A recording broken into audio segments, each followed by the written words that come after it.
Content warning. The following video contains material that may be harmful or traumatizing to some audiences. Viewer discretion is advised. Got you looking in the shadows, see it creep. We are the shadow, I should way too deep. Your face on loose, Hitlist seal. We're facing real meal, justice calling with a range of sound. We're real and the mercy, mother sound. Ain't mercy, see ya, shovel, burning in that fire. Leave the kids alone, buried in the mire. Lock you up forever, pay for your sin. Wood chip awaits, this is the end you'll spin. Your lives unraveled, under our gaze, rather than caught off a wicked maze. Your burdens unclear, society draped in a truly fear. Religious fear back, friends and walls closes my fade to black. See ya, shovel, burning in that fire.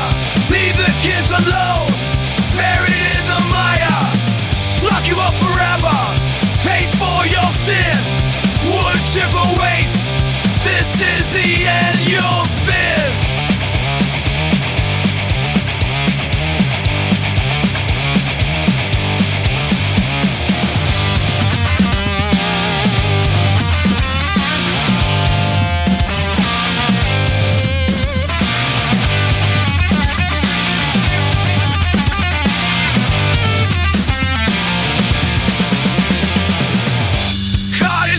You won't ever escape. Justice like thunder, sealing your fate. Oh, warning to all our children, you'll not touch. Your downfall is here, it's the final touch. See ya, shovel, burning in that fire. Leave the kids alone, buried in the mire. Lock you up forever, pay for your sin. Wood chip awaits, this is the end you'll spin.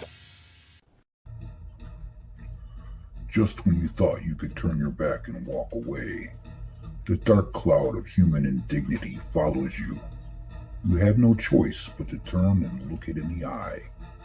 It's the sex offender hit list. Well, a man accused of sexually assaulting a teenager who was missing but later found is now behind bars. Columbus police say the 15-year-old reported missing on January 24th returned home later that day saying she was assaulted. 51-year-old Keith Lowe was identified as a suspect and arrested today. According to officials, Lowe was convicted in a 1994 rape case and failed to register as a sex offender. Now he faces multiple felony charges, including rape and enticing a child for indecent purposes. He's set to appear in Recorder's Court this Wednesday at 8 a.m. The Souk School District says one of its teachers has been charged with accessing child pornography. In a news release, the school district says Giles Borland was immediately suspended by the superintendent when the district was made aware of the charge. Borland was hired by the district in 2016 and most recently worked as a music teacher at David Cameron Elementary and Wishart Elementary in Colwood. For unrelated reasons, he hasn't been in a classroom during the current school year. The school district is urging anyone with information related to this case to contact the Central Saanich Police Service. Baldwin County man faces 4 counts of possession of child pornography. This is Kenneth Greer on your screen. The Baldwin County Sheriff's Office says deputies questioned Greer after executing a search warrant on his home.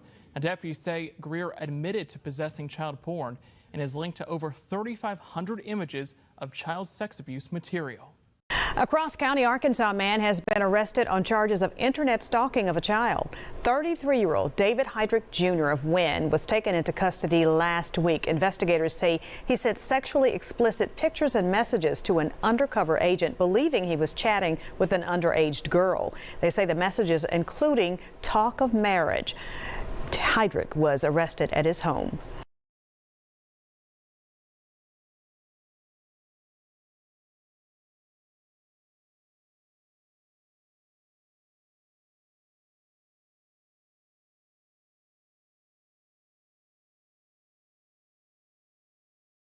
A Hastings man is in the Hall County Jail after being accused of trying to entice a child.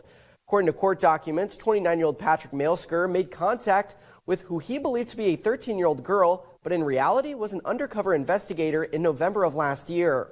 While messaging the decoy, Mailsker acknowledged he could get in trouble. He also asked if the undercover officer would do sexual acts. A week later, Mailsker asked what the minor was doing and planned on coming down to see her, but decided against it. He was arrested 2 days after the report was filed, and Mailsker is facing a felony child enticement by electronic device charge and will be in court in March with a bond now set at $250,000.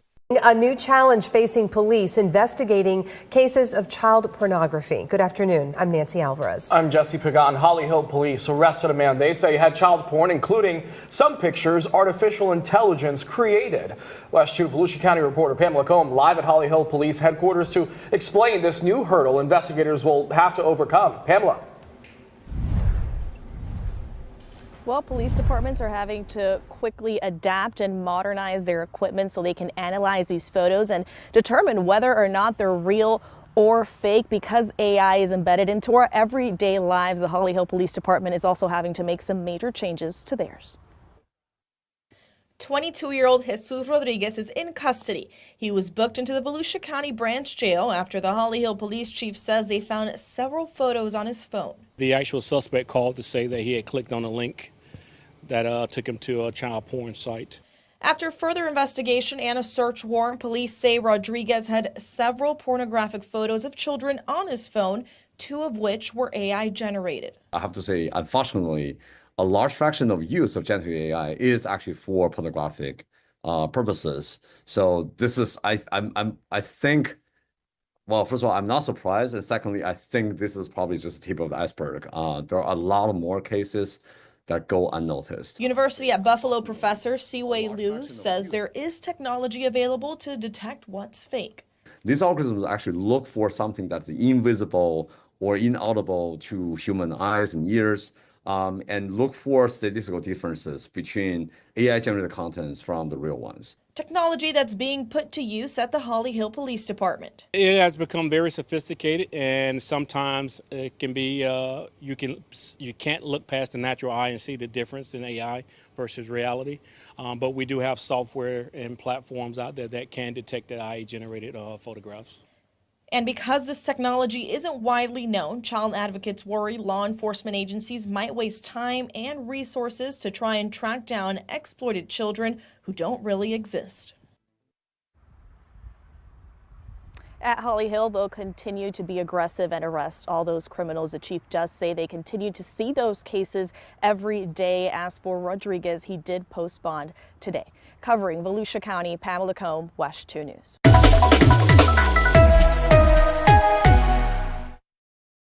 Also new at 4, we are learning a former East Tennessee magistrate has been indicted after she allegedly tried to alter evidence during her son's case. Now, the indictment, which was filed last week, says that Diane Elizabeth Lashmitt was indicted after changing the evidence of her son's electronic devices during his 2023 child porn case. The indictments claim that Lashmitt knew a crime of possession of child porn had been committed, so she aided her son to hinder or avoid jail, or avoid getting him in jail and getting jail time. Julian Gerdeman entered a guilty plea to 3 charges related to child porn in September. A spokesperson with Blount County says Lashmitt was employed as a Blount County juvenile magistrate, but left that position in January of 2024. Shenandoah County man is behind bars today after an undercover investigation into online child exploitation out of Edinburgh. The Front Royal Police Department and Shenandoah County Sheriff's Office worked together on the case. It began in December 2024 after a complaint was filed with the Front Royal Police Department regarding online sexual conversations with a person under 15. Detectives then assumed the identity of a female child and were in online communication with that suspect, who attempted to hide his identity. He is identified as Guy Leon Louderback III. He was arrested on February 10th on 7 counts of use of communication systems to facilitate certain offenses involving children. He is currently being held at RSW Regional Jail without bail, pending court proceedings.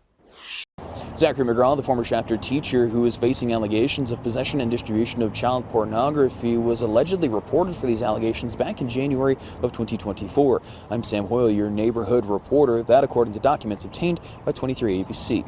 According to the offense report filed by the Bakersfield Police Department, McGraw's now ex-wife allegedly found a thumb drive in April of 2023 that contained child pornography.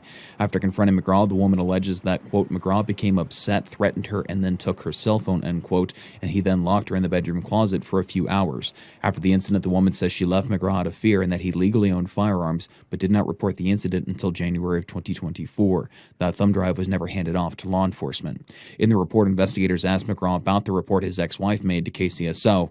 McGraw said the report was made because she was upset his new girlfriend was at the house. Investigators then confronted McGraw about the report and allegations that his IP address is now involved in a child pornographic material investigation and folders on his phone with child pornographic names. A forensic report of what investigators allege is McGraw's phone shows they found several hundred photos in the cache of a secure folder and various links to an encrypted file sharing service depicting child sex abuse material. According to the report, the National Center on Missing and Exploited Children provided 3 cyber tips to law enforcement ranging between late September and mid-October of 2024, where dozens of files containing child sex abuse material were uploaded through the messaging app Kik. On the day of McGraw's original arrest, he told investigators that he was familiar with the messaging app but had not used it in years. According to data from the National Center in 2023, over 110,000 reports were made in California through the Cyber Tip Line. The Cyber Tip Line allows the public and electronic service providers to make reports of suspected online enticement of children for sexual acts, child sexual molestation, child sex abuse material, and more. McGraw was a teacher at Golden Oak Elementary in Shafter. However, according to the superintendent for the Richland School District, McGraw is no longer employed there. McGraw again facing 2 felony accusations, possession and distribution of child pornography. He's scheduled to be arraigned in Kern County Superior Court on February 26th at 8 a.m. In Bakersfield, I'm Sam Hoyle, your neighborhood reporter. Good evening. I'm Marley Tuskus. A teacher from Amherst High School is facing multiple felony child exploitation charges out of Fairfax, Virginia tonight. 45-year-old Jeffrey Testa of Amherst was arrested by state police Friday. Amherst Central School Superintendent Anthony Pinella says Testa is an English teacher in the district. Fairfax police announced Testa's arrest as part of a large-scale investigation by its department, and because of this, they are not releasing the specific charges at this time. However, New York State Police tell us Testa was processed at the Erie County Holding Center on the arrest warrant in Virginia and is awaiting extradition. We're working with Amherst Systems. We're working with Amherst Police Department. They've been notified of this. Obviously, we're working with where this warrant was extradited out of. But the fact of the matter is, right here in Western New York, we want to make sure our kids are in the safest environment that they can be in, and that's why we're pulling together and we're working this case. But New York State Police is just a small part of this whole thing. State police are investigating whether there are any victims locally. If you have any information regarding Jeffrey Testa, you can reach out to troopers at the number there on the bottom of your screen. Panama City man is in the Bay County Jail facing child porn charges. Bay County Sheriff's deputies arrested 34-year-old Christopher Barker yesterday and is charging him with 7 counts of child porn possession. They say they received a tip in December that he had uploaded 38 child porn images to his Google account last July. Barker is being held on $52,500 bond. A 24-year-old man is facing charges for allegedly having sexual pictures and videos of children younger than 12. Ryan Nelson is facing felony charges of child exploitation and possession of child pornography. The investigation began after a detective got a tip in December. Police reportedly uncovered the sexual abuse material on one of his social media accounts.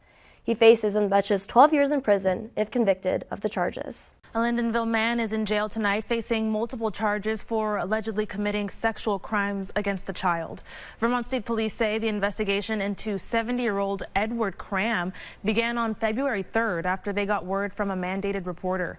Cram was arrested and is now facing 2 charges of lewd and lascivious conduct with a child, 3 charges of sending indecent material to a minor in the presence of a minor, and 1 charge for child luring. He is being held at Northeast Correctional Complex and is due in court tomorrow. Lawrence Elementary School is now facing 2 felony charges for sexually assaulting a child. 60-year-old Mark Gridley was a speech pathologist at Prairie Park Elementary. KMBC9's Brian Johnson is following the story tonight. He's live getting answers on how many victims were involved here. Yeah, Kelly Brea, well, right now police say there are 2 victims, but they believe there are many more out there. Tonight, the school district is not saying how long Gridley worked for the school. Police say he was arrested Saturday afternoon after the first victim came forward. The alleged crimes happened Friday at Prairie Park Elementary School. 60-year-old Mark Gridley faces aggravated indecent liberties with a child and kidnapping. Police believe the illegal acts took place in one-on-one meetings with students under the age of 14. We know for sure that we have 2 victims at this point. A concerned parent called police Saturday morning. Hours later, investigators arrested Gridley. Monday, police learned of a second victim. Police say the 60-year-old worked at the school as a speech and language pathologist and had a private practice. We are concerned. We want to make sure that we identify the full scope of the investigation and all of the people that may or may not be involved. It's just, unfathomable to me that something like this would happen. Neighbors get emotional hearing that young children were victimized at school. There's no reason in the world for it. They're small, they're young, they're expecting the grown-ups to take care of them, and they're not. They're abusing them. And to me, that's just sad. Police want parents to ask their children if anything unusual happened to them, then call the police and leave the questioning up to professionals. We don't want parents trying to go in depth into detail. They want to minimize the traumatic impact. Parents should call 785-830-7430 if they suspect any concerns. There's a lot to go through here. There's a lot of information for us to work through. There's a lot of interviews that are going to need to be conducted. It's going to take a long time. In Lawrence, Brian Johnson, KMBC 9 News. Now, the school district is not saying if Gridley worked at any other district facilities. Police say they are working closely with the Douglas County Children's Advocacy Center, the school district, and the district attorney's office. Hi everyone, my name is Anthony Brixius. I'm the deputy chief here. Yesterday we informed you of the investigation of Mark Gridley, and we understand that it's both shocking to the community and it's shocking to families in this community. Today we're going to talk about 2 new updates. We're going to talk about communicating with your children and how to do that. We're going to give you a small look into the investigation as it's kind of grown in the last 24 hours. And we're going to talk about what will be shared and won't be shared and why. So the first update of 2 is we are expanding the investigation to include potential students outside of those receiving speech services. The second update is we do now know that there are more than 2 potential victims, and I'm not going to share with you the exact number that we believe at this time based on how the investigation keeps continuing. We want to encourage you to speak with your children, and it's really important. And there's a specific way to do that, and that's not to ask too many intrusive questions. But if you think that there's a possibility that your child has had contact with Mr. Gridley, it's important to ask some basic questions. And the second that they tell you, or if they tell you something that's concerning, we need you to reach out to us. So us at the Children's Advocacy Center can interview them and provide any services as necessary. We have set up a telephone number for that. It's 785-830-7430. There you'll be there you'll be connected with an investigator, and then we'll talk about the process from there. This is a large investigation, and it's grown after we've spoken with you all. We are taking in a lot of information. We are assigning those leads, and we're connecting people to potential resources. Working hard with our partners at the Children's Advocacy Center, the DA's office, and USD 497. We want to be open to the public about this information because we need your help. That's why you're here today. We're contacting you and asking for your help, asking you to speak to your children in the manner which we described. It's important to identify anyone potentially affected by this so we can get services if needed. And I will take a few questions from you. What is the age range of the victims? So the most important thing, as I sit here today, is to protect the children that are involved. So if we start giving the age range, it really narrows the scope, and someone can connect those dots. I'm not going to endanger the identity of any children. And just to clarify, 2 victims from the school and then other students outside of his practice, or is that right? So the original 2 victims, as you all have already from the school, and what we're saying is that he does speech pathology, and we are expanding the scope beyond those who just may take speech pathology. Have you confirmed additional victims? So as I said, that we do know now that there are more than 2 potential victims. Yes. Have you conducted formal interviews with any of their children outside of the 2 previously mentioned? So we have, over the last 24 hours, had a lot of leads come in, and we have conducted more interviews. Not going to get into specifics on how many, but we have conducted additional interviews. What's it been like hearing from parents, just seeing some of the comments? Parents are pretty upset. Yeah, I think it's heartbreaking. If you hear a parent call in and talk about what they spoke with their children about, and the parents thus far have been really good about following the directions, but you can certainly hear the pain in their voice. And we have a lot of investigators on this right now. It's everything we have in the investigations division, our outside partners. We're here to help them. Do you have a message to the victims who have come forward and with information and with their experiences? Yeah, I think that they're brave, and that we're going to continue to support them and continue to help them. Do you know which schools Ridley looked at? I know he's had a speech pathologist. That could mean that he worked with multiple schools. Yeah, I can't really speak to that. I think it's open public record that he has been employed in the school district since August 2021, but I can't speak to what schools he may have been at. Is this man previously known to police? Does he have a record? I am not aware of that.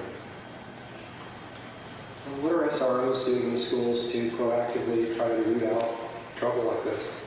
So they do this every day. And one of the things that they do is just really get involved with their students. They know them by name. They make sure that they're comfortable to talk to them. And we have teachers and administrators like that as well. But the SRO's job is to really look out for danger. We good? All right. Thank you, everyone. A Bluffton man will now face charges related to child sex abuse materials. The Attorney General's office tells us 62-year-old Joseph Miller has been arrested and charged with 4 counts of sexual exploitation of a minor. The Internet Crimes Against Children Task Force received a tip about Miller having child sex abuse materials in his possession, which led to his arrest. If convicted, he could face up to 40 years in prison. A North Texas man is facing child sex charges allegedly committed while wearing an ankle monitor from another case just a few months earlier. 25-year-old Eduardo Martinez is currently being held in the Tarrant County Jail. The first case is related to a YouTuber sting operation in Weatherford, west of Fort Worth. The second case is in Tarrant County. Fox 4's David Centenry is in Fort Worth tonight. David? Yeah, that 25-year-old suspect allegedly had to explain to the 16-year-old girl he was having sex with why he was wearing an ankle monitor. And that reason, of course, was for a different type of sex crime. It's very easy for these predators to prey on these kids. 25-year-old Eduardo Martinez was charged by Weatherford Police Department last October for online solicitation of a minor sexual conduct. Now, while out on bond, he's charged by the Tarrant County Sheriff's Office for sexual performance of a child, producing sexual performance video. I think that it just goes to show that this particular individual was of the mind that he was going to commit this offense, and that's where his mind was. Weatherford PD says last October, an independent YouTube group organized a sting operation and led Martinez to think he was meeting a 14-year-old girl for sex. Weatherford police say the YouTuber's evidence led to the arrest. Then, 3 months later, on January 29th, while out on bond, a new arrest warrant was signed for Martinez in Tarrant County. A 16-year-old girl claimed Martinez reached out to her on social media. After exchanging messages, the two allegedly had sex multiple times. Martinez reportedly had to explain why he was wearing an ankle monitor. The girl told investigators Martinez said he was tricked into meeting an underage girl. On Martinez's phone, investigators found at least 4 sex videos involving the 16-year-old girl, according to the warrant. Our job is to do our absolute best to prevent individuals from preying on children. Weatherford PD says private sting operations, like the one done by YouTubers, which led to Martinez's initial arrest, can be beneficial to law enforcement. But private citizens can potentially put themselves or others at risk. Nationally, some law enforcement officials have warned it can also jeopardize investigations. We don't want to tell them no, but at the same time, we just want to encourage them to be very careful and to coordinate those efforts with us, to talk to us a little bit ahead of time if they have that opportunity. At the end of the day, we lean on the men and women that are in this community to help guide us and send us the calls. We need that because that's how we respond. We use 911, we respond. And so in those cases, we welcome that. We welcome that help because we absolutely need it.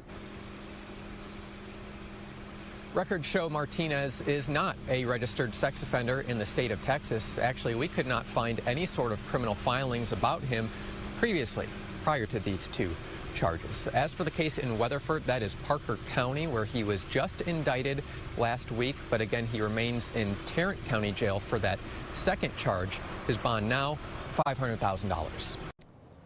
A sex offender with an active warrant was arrested on Saturday by Santa Teresa Border Patrol agents after he tried to cross into the U.S. illegally. That's according to the U.S. Border Patrol.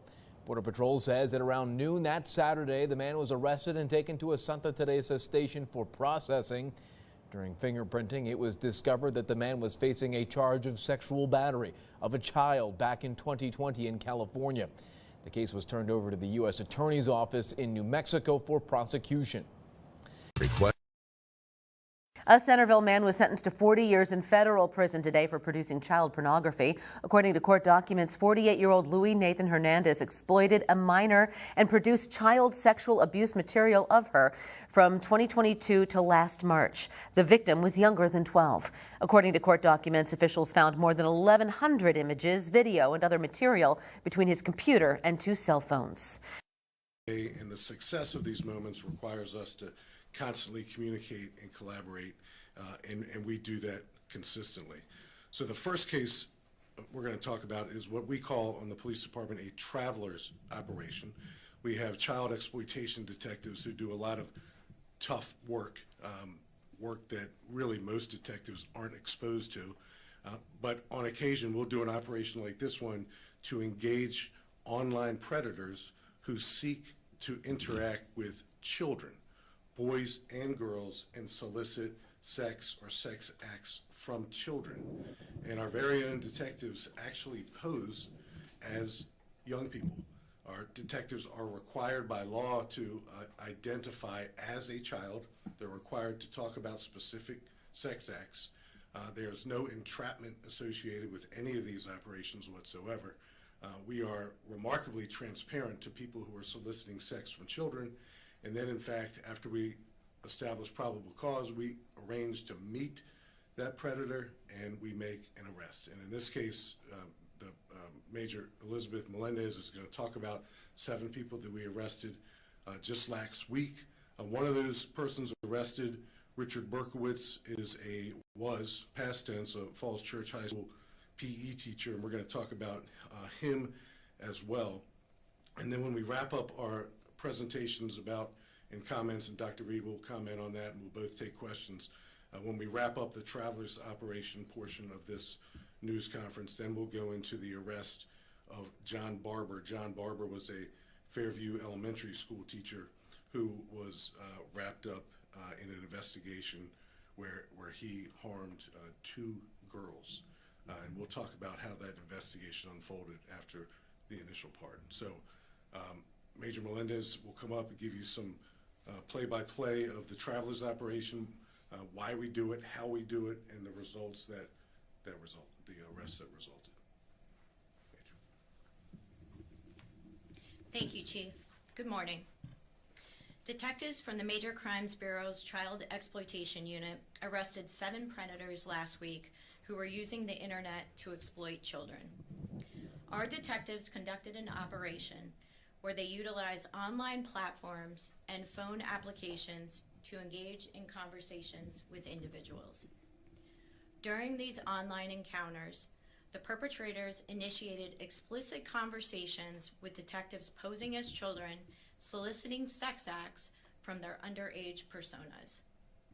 When the suspects agreed to meet the juvenile persona at a location, detectives were waiting to take them into custody. On several occasions, these predators sent explicit images of themselves to the detectives, while also soliciting explicit images of the minor in return. These predators range in age from 24 to 50 years old. These suspects traveled to Fairfax County from areas in and around the DC metro region, but the detectives were also solicited by an individual from New York. In that case, partners with the New York Internet Crimes Against Children Task Force took that suspect into custody, and he's currently awaiting extradition to Fairfax County. 25 felony charges were placed, ranging from taking indecent liberties with children, production of child pornography, the use of a communication system to facilitate certain offenses involving children, using vehicles to promote unlawful sexual intercourse with a child, and causing or encouraging acts rendering children delinquent. While the goal of this operation was to arrest predators who are targeting our community's youth, we also want to ensure parents know the warning signs or red flags to look for on their children's devices. Parents are encouraged to know their child's passwords and have access to their children's devices. It is important for parents to have conversations about chatting with people online. Ensure your child reports anyone who tries to engage them in conversation to you immediately, and make sure they do not respond to anyone who is unfamiliar to them. The National Center for Missing and Exploited Children, more commonly known as NCMEC, also has valuable resources to further educate parents on navigating these situations. The Fairfax County Police Department remains dedicated to protecting our community and especially our children. I am proud of our detectives for removing 7 predators from our community, and they continue to work tirelessly to ensure the safety of our youth. Thank you, and at this time we'll take questions. Okay. Dr. Reed, and then Q&A. Thank you, Chief Davis. And I just want to reiterate the Chief's comments that we work in very close partnership with law enforcement anytime there are allegations of a crime that might involve one of our students, staff, or our community. The safety, security, and well-being of our students remains a top priority here in Fairfax County Public Schools, and we take incidents, particularly such as these of barrier crimes, very seriously and act immediately upon news of these crimes. When these crimes become a topic, we work very closely and are in a tight partnership with our law enforcement community, and are grateful for the hard work and dedication of these committed law enforcement officers in keeping our schools safe. We also understand that this is upsetting news to our community, and I'm sorry that we have to report news of this nature. We have 40,000 staff that come to school each and every day and work in Fairfax County Public Schools to ensure a world-class education for our students, and our commitment to keep our students safe while we're ensuring that world-class education continues as a paramount priority. So again, I want to thank our law enforcement colleagues for their partnership and appreciate that we've addressed the situation in such a manner. So thank you, Chief. Thank you, Dr. Reed. And before we get into the Q&A, this operation offers some unique elements. And when we arrested Berkowitz right in the middle of our travelers operation, we started on a Monday, and then we ended with his arrest, or we started Monday, January 27th with the travelers operation. And just 2 days later, we started developing probable cause and actually arrested Richard Berkowitz. FCPD, like we always do, makes immediate notification to FCPS. But in this particular case, I made a personal request of Dr. Reed to hold on to that information because Berkowitz was in fact in custody, and divulging circumstances and contents surrounding his arrest during the middle of an operation like this would in essence shut down our operation. So he was in custody, he was being held at the Adult Detention Center. I knew where he was, and I asked Dr. Reed and her folks to hold on to the arrest announcement because after all, we were going to hold on the arrest announcement as we always do with travelers operations until today. So we are in fact making the announcement today. FCPS is making the announcement, the parental notifications that they normally do today as well, consistent with how we make these notifications, both with each other and with the community. So I say that to anticipate some questions. So Nick, I'll take your first question. Well, good morning, Chief. Good morning. Major and Superintendent. Thanks for taking our questions. With Richard Berkowitz, does he have a criminal history? Has he been arrested before in Fairfax County? He does not have a criminal history. He does not have a criminal history. We have had contact with him in the past, though. And Superintendent, I understand that, just like the Chief said, he asked you to withhold parental notifications on this for the reasons he just explained. But when did you become aware? What date? Do you recall what date he told you? I think the chief indicated the date. He shared that with us, and the 27th of January. The 27th of January. Was he suspended on that day or the next day? We took internal action to make sure he would not have access to schools immediately upon hearing that information from Chief Davis. And Chief Davis, we spoke about Richard Berkowitz. The other suspects in this case, do they have any criminal history in Fairfax County? I'm careful on criminal history questions, Nick, and only because I don't want to cast aspersions that can be interpreted as prejudging people who have been accused with crime. So it's something I've done for a couple of years now. I don't speak about people's criminal histories, adults, because that information is readily available to you and other journalists. I do have some questions about John Barger, but I didn't know if you wanted to wait for that. Yeah, we're going to transition to that. So any other questions about Berkowitz? About Berkowitz. Okay, so John Barber, the teacher, I think he was a PE instructor at Fairview Elementary School, and bear with me with these dates. On Friday, January 17th, a young girl and her mother appeared at Fairview Elementary School and made a disclosure about a sexual assault. FCPS immediately notified Child Protective Services. That's what they consistently do all the time.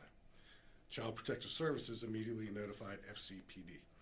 So all on that day, Friday, January 17th, a victim and her mom are at the school, Child Protective Services is at the school, and we're at the school with Fairfax County Public Schools. We notify FCPS that day. The very next day, Saturday, January 18th, FCPS puts Barger on administrative leave, and Dr. Reed can certainly add to that, but it was an immediate action that the school took to protect students and others because, in fact, we had not yet charged Barger with a crime. He was a person of interest. He was a suspect. We did not have probable cause to charge Barger with a crime on the day we were notified of his suspected crimes. But the investigation commenced, and the investigation spanned 20 days. During those 20 days, and this is what happens during investigations, a second victim, another young girl, was identified as a victim.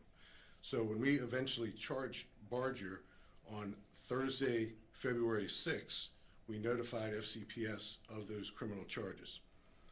The next day, Friday, February 7th, a FCPD press release goes out, and Fairfax County Public Schools issues a parental notification. So this one worked like clockwork.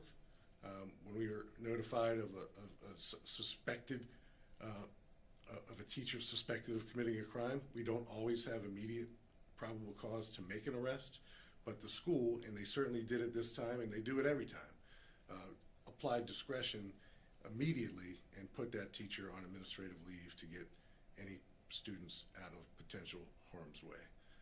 So I can turn it over to Dr. Reed if you want to add some color to that, and then we can take questions.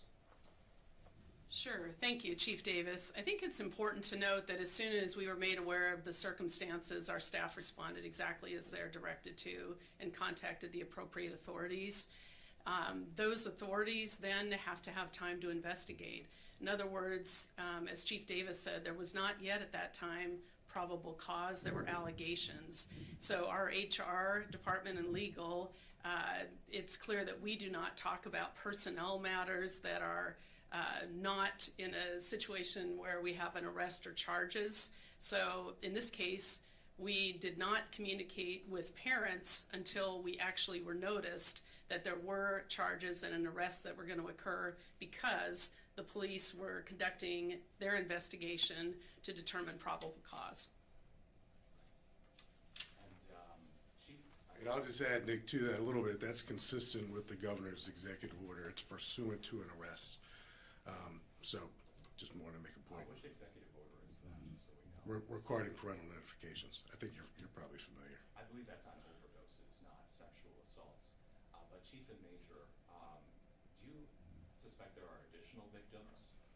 Yeah, so as police officers and detectives, and there's many detectives in this room, we always think that way.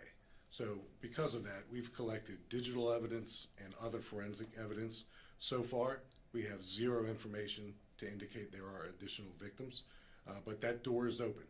If we stumble upon evidence or witnesses who want to come forward, or parents who talk to their kids and want to contact the police department or the schools, start with the schools by all means, that door is always open. But so far, we have no evidence and no reason to believe that there are additional victims in the schools. I think that the other thing that's important to note is in our communication home, we did provide parents with a tip line and access information for law enforcement if they have any information or feel like their child might have been a victim. And we really encourage our community to pay attention to that and to pay attention to those notices so that they can contact law enforcement if they do feel like their child has been victimized. Further, in Mr. Berkowitz's case, we're dealing with a situation that, to our knowledge, no FCPS student was involved in that arrest or in the current charges being levied against Mr. Berkowitz. Okay, Superintendent, I have a question on John Barker. From what I understand, you became aware that he was accused of sexually assaulting a student on January 17th. Notification goes out to parents last Friday on February 7th. Why did it take Fairfax County Public Schools 22 days to tell parents that an accusation had been made against one of their teachers? So there are allegations made, I wouldn't say on a frequent basis, but there are a number of allegations with a workforce of 40,000 staff.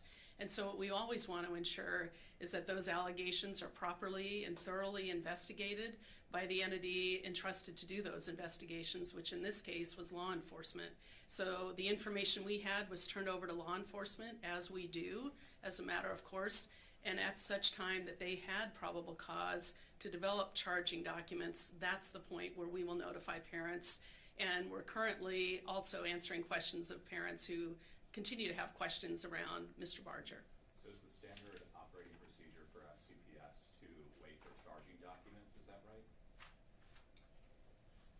In a case where we have allegations that are unfounded, it's a standard procedure to make sure that we're able to have law enforcement found those allegations or investigate those, and then at such time, the chief and I talk frequently, and our Office of Safety and Security as well. We have, as you know, school resource officers in all our secondary, middle, and high schools, so we have a very tight partnership. And at such point where we are faced with charges or arrests, we absolutely will immediately notify parents. When we're notified of allegations or concerns, we take immediate action to remove any individual that could possibly not be safe as those investigations take place. I understand, Superintendent, that you would want the police to investigate the claims, but 22 days for a lot of people, that's that's a long time, especially parents who have kids at that school. And I understand you might not want to name the accused in an email right away. And I'm not, I don't think people expect you to notify them within 24 hours, maybe even 48 hours, but within the next few days. Couldn't FCPS have sent an email saying, hey, we're aware of a serious allegation that police are investigating involving a Fairview Elementary School teacher? We encourage parents to have conversations with their kids if they've ever been inappropriately touched, whether in school or out of school. So I'm going to defer to Chief Davis on the length of an investigation for different types of allegations, because I don't have the expertise to determine 20, 22 days or what would be generally feasible with that. So Chief, if you want to. Yeah. So Nick, I think I understand your question. I think it was 20 days, but my math could be wrong. I was an English major. So for an investigation to take place from the moment of an accusation by a child and her mom, to have a investigation span 20 days or 22 days, and have that investigation conclude with probable cause to arrest 2 people is consistent with our normal cadence. And what's also consistent with our normal cadence is our communication with FCPS. We certainly don't want FCPS to communicate something that could jeopardize the integrity of our investigation. And I'm not suggesting that you're suggesting that. But once FCPS was notified, they applied their own discretion and removed that teacher from the school. That administrative leave, that's something that FCPS does consistently, and I would say it's a best practice not only in our relationship, but for other school systems to follow. So I do think I understand your question, but the moment we were able to establish probable cause and the moment we were able to make an arrest, we communicated that with FCPS. They follow our lead with our arrest announcement. We put it out first, and then typically within hours, FCPS will put out the parental notification. So 2 things can be true at the same time. And I think one thing is we get accusations routinely, not just in a large school system, but within our communities. And when we're aware of each and every allegation made against a person, it doesn't result in some type of nebulous or vague notification that leaves people scratching their heads. But I understand the question, and I'm a parent of 4 myself, and I think we all understand the sentiment behind notifications, but we want to be right when we say someone's name out loud. We don't ever want to have to pull back an allegation because we weren't able to develop probable cause, and then someone's reputationally harmed forever, and the civil liabilities attached with that and ramifications. So all these conversations we have between our folks all the time, and I think we get it right more often than not. A follow-up question to that. And I'm not suggesting that FCPS, by the way, should have named the teacher right away, but just maybe a more general response, encouraging parents to have conversations with their kids. Yeah, I think that's something they routinely do. They're pretty good at it. Did they do it in this case? I think they constantly do it. The communications that go out from FCPS and FCPD, our school resource officers, all 55 or so of them, there's constant communication encouraging young people to trust their teachers, trust their coaches, trust their cops. So I think that's something that's ongoing. And the follow-up question was, well, I understand with Berkowitz, you asked FCPS to wait on notification because it was an ongoing investigation. But with John Barger, if they had put out a notification, a general notification earlier, wouldn't that have helped your investigation? Maybe encouraging parents to come forward if they saw something or their child said something to them? Yeah, Nick, I think I intellectually understand your question. It's such a hypothetical. The Barger case, and I don't say this with definity about much things in police work, the Barger case was handled in a textbook fashion, both with our detectives and with our communication with each other. And the most important thing is that Barger is being charged with crimes he committed against 2 young girls. And to have an investigation from allegation to a criminal charge take place in a matter of 20 days is something that we're proud of, because we not only owe that to the victims, we owe it to the victims' parents, we owe it to the schools, and we owe it to our greater community. Does anybody else have any questions? All right. Thank you all. you all so much for coming out today.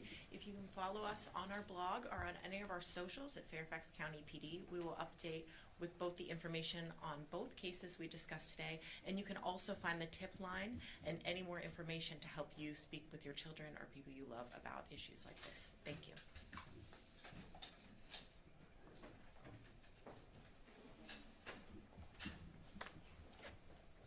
Let me out of here! Let me out of here!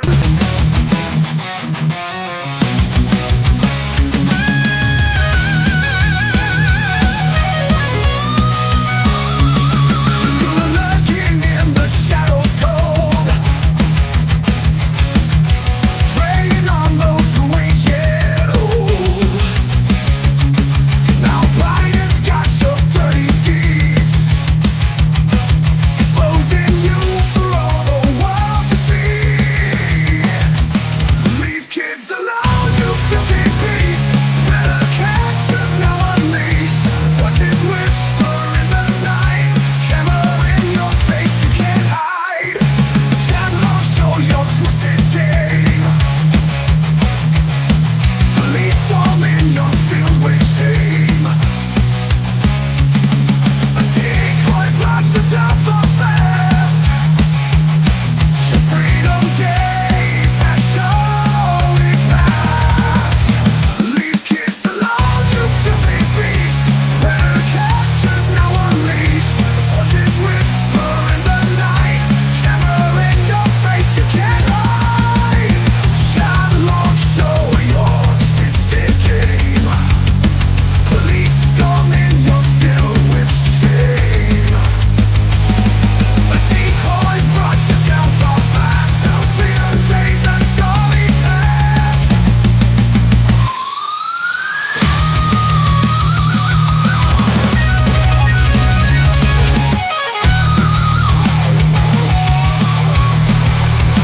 Leave kids alone, you filthy beast.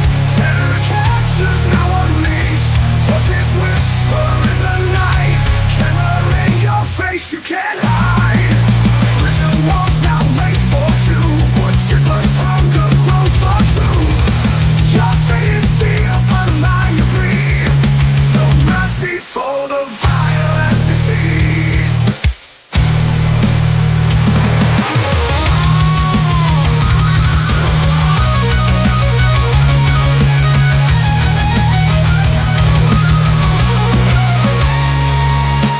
Biden's heart will never cease. Ugly truth laid bare for peace. Some choose silently slip away, but justice comes for you today. Today. One for a rainbow, one for Amanda. Who you playing with, sweetie? Amanda. Oh, who are you? I'm Amanda. I'm 6, and I love unicorns. Sexual predators are seeking kids online. We don't know Amanda. Learn how to report abuse at end-violence.org/protect.